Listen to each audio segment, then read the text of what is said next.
ابو جہل وہ بدبخت تھا جس نے ساری زندگی حضور صلی اللہ علیہ وآلہ وسلم کو تکلیف اور دکھ کے علاوہ کچھ نہیں دیا۔ فرعون اور نمرود کی موت کی طرح ابو جہل بھی کتے کی موت مرا۔ حضرت عبد الرحمن بن عوف سے روایت ہے کہ جنگ بدر کا میدان لگا ہوا تھا۔ معاذ اور معوذ میرے پاس آئے۔ انہوں نے مجھ سے پوچھا کہ چچا جان، ان لوگوں میں سے ابو جہل کون ہے؟ میں نے ہاتھ کا اشارہ کرتے ہوئے بتایا کہ وہ ہے ابو جہل۔ انہوں نے کہا، چچا جان، اس ظالم نے ہمارے پیارے نبی صلی اللہ علیہ وآلہ وسلم کو بہت ہی دکھ اور تکلیفیں پہنچائی، اس لیے آج ہم ابو جہل کو نہیں چھوڑیں گے۔ عبد الرحمن بن عوف فرماتے ہیں کہ جو ہی میں نے ان بچوں کو بتایا کہ وہ ابو جہل ہے تو وہ بچے بجلی کی رفتار کی طرح ابو جہل کی طرف بھاگے۔ انہوں نے ابو جہل پر ایک زوردار ضرب لگائے۔ ان کی پہلی ہی ضرب سے ابو جہل اونٹ سے نیچے گر گیا۔ پھر بچوں نے ابو جہل کے پاؤں پر تلوار کا ایک وار کر کے اس کا پاؤں ہی ٹانگ سے علیحدہ کر دیا۔ حضرت معاذ بیان کرتے ہیں، یہ سب کچھ ابو جہل کا بیٹا اکرمہ دیکھ رہا تھا۔ ابو جہل کے بیٹے نے وار کر کے میرا بازو کاٹ دیا۔ میرے بازو کندھے سے لٹک رہا تھا۔ پھر میں نے لٹکتے ہوئے بازو کے ساتھ بڑی تیزی کے ساتھ لڑ رہا تھا۔ جب بازو نے مجھے بہت زیادہ تنگ کرنا شروع کر دیا تو میں نے بازو کو اپنے پاؤں کے نیچے رکھ کر اور زور لگا کر بازو کو تن سے جدا کر دیا۔ حضرت معاذ روایت کرتے ہیں کہ میں نے موقع پا کر ابو جہل پر وار کیا،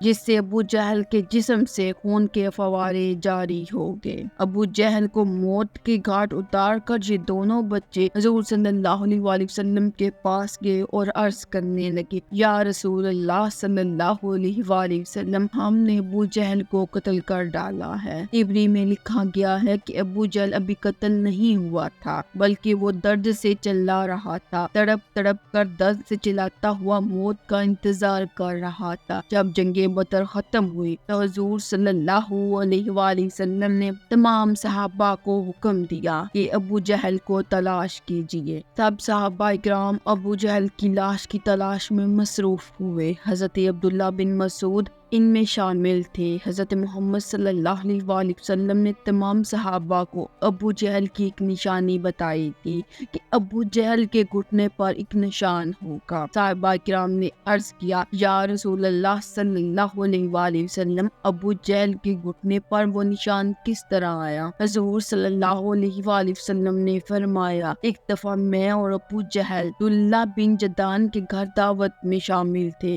اس وقت تمہاری عمریں بہت چھوٹی، ہم دونوں میں کسی بات کو لے کر لڑائی، میں نے ابو جہل کو زور سے دھکا دے دیا تھا جس کی وجہ سے ابو جہل زمین پر گر پڑا۔ ابو جہل کے گھٹنے پر ایک گہرا زخم آ گیا۔ وہ زخم تو ٹھیک ہو گیا لیکن آج بھی اس کا نشان باقی ہے۔ حضرت عبداللہ بن مسعود فرماتے ہیں، میں میدان میں ہر لاش کو ادھر ادھر کر کر دیکھ رہا تھا کہ مجھے ایک جگہ پر ابو جہل زخمی حالت میں ملا۔ میں اس کے پاس گیا، میں نے دیکھا کہ ابھی وہ مرا ہوا نہیں تھا بلکہ زندگی کی آخری سانسیں لے رہا تھا۔ اس کے جسم سے خون کے فوارے جاری تھے۔ پھر میں نے رسول صلی اللہ علیہ وآلہ وسلم کی بتائی ہوئی نشانی کو دیکھا تو مجھے یقین ہو گیا کہ یہی ابو جہل۔ میں نے اس کی گردن پر پاؤں رکھ کر اس کو زور سے گھسیٹا تو درد کے مارے اس کی چیخیں نکل پڑی۔ میں نے ابو جہل سے کہا، اے خدا کے دشمن، دیکھ اللہ نے تجھ کو ذلیل اور خوار کر کے رکھ دیا ہے۔ ابو جہل مجھ سے کہنے لگا، اس میں ذلت والی کیا بات ہے؟ میں تو اس آدمی سے بدلہ لینے کے لیے یہاں آیا تھا، اس کو تم لوگوں نے قتل کر ڈالا تھا۔ ابو جہل نے مجھ سے پوچھا کہ بتاؤ جنگ میں کس کی فتح ہوئی ہے؟ میں نے کہا، اس جنگ میں فتح اللہ تعالیٰ کے سچے رسول صلی اللہ علیہ وآلہ وسلم کی ہوئی۔ پھر اس نے کہا، اے ابن مسعود، چراہو تو بہت اونچی جگہ پر پہنچ گیا ہے۔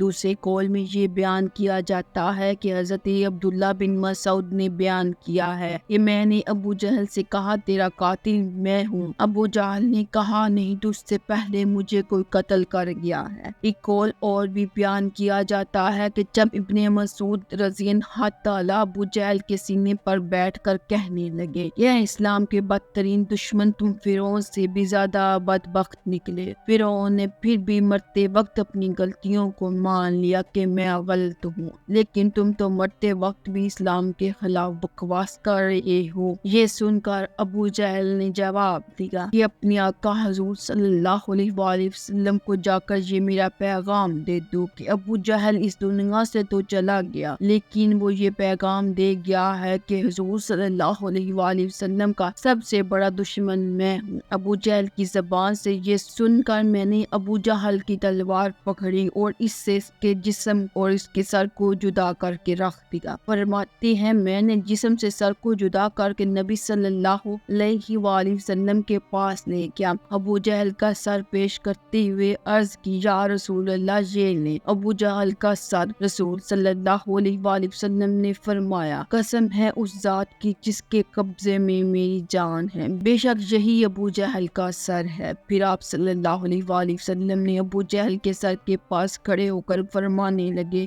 یہ کافر ابو جہل اس امت کا سب سے خطرناک اور ظالم فرعون ہے۔ ہر امت میں ایک فرعون ہوتا ہے، جبکہ میری امت کا فرعون ابو جہل تھا۔ اللہ تعالیٰ کا لاکھ لاکھ شکر ہے کہ یہ بدبخت لاکھ ہو گیا۔ روایات میں اس طرح بیان کیا گیا کہ رسول صلی اللہ علیہ وآلہ وسلم نے شکرانے کے نفل ادا کیے۔ رسول صلی اللہ علیہ وآلہ وسلم کے حکم پر ابو جہل کی لاش اور اس کا سر اور قریش کے 24 سرداروں کو ایک کنویں میں پھینک دیا گیا۔ اس کے بعد رسول صلی اللہ علیہ وآلہ وسلم میدان بدر میں 3 دن رکے اور جاتے ہوئے اس کنویں پر بھی گئے جہاں کفار کی لاشیں پھینکی گئی تھی۔ رسول صلی اللہ علیہ وآلہ وسلم کنویں پر کھڑے ہو کر قتل ہونے والوں کو یہ فرمایا اے کنویں میں پھینکی گئی لاشوں، کیا تم نے اللہ کا وعدہ پورا ہوتے ہوئے پا لیا؟ اللہ تعالیٰ نے اپنا وعدہ سچ ثابت کر دیا۔ حضرت انس سے روایت ہے رسول صلی اللہ علیہ وآلہ وسلم نے آخری رات کے بعد ان تمام لاشوں کے نام لے لے کر فرمایا اے ابو جہل بن ہشام، اے عتبہ بن ربی۔